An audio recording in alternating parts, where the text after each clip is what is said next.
Assalomu alaykum xola, yaxshimisiz? Sog'ligingiz yaxshimi? Shukr Allohga. Jigaringizda muammo bor edi ekan, a? Ava. Murod Shifo tabobat klinikasiga kelyapsiz-a? Ava. Hozir aptekaga tushib ketyapsizmi? Kelavering, yo'ldan qo'ymayman sizni. Jigaringizda nima virus bormi ekan? Yulduzxon opani yanına kirdim. Giyohlarni berib turibdilar. Rahmat. Sog' salomat o'ynab kulib yeyinglar, Xudoyim. Men o'zgarishlarimdan yaxshi. Hozir bitta yaxshiman. Tan joningiz. Siz nimaga yig'layapsiz? Aytingchi.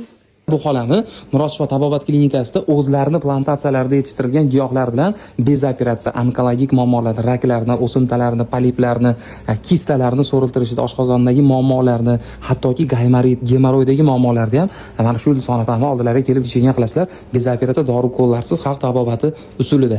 Yig'lagan opamga bitta like bosib qo'yasizlar. Bu videoni tarqatib yuboringlar. Xalq bemalol manfaatli bo'lsa, manzilni yozdinglar, lokatsiya tashlab beraman. Narx-navo qiziq bo'lsa, narxni yozasizlar.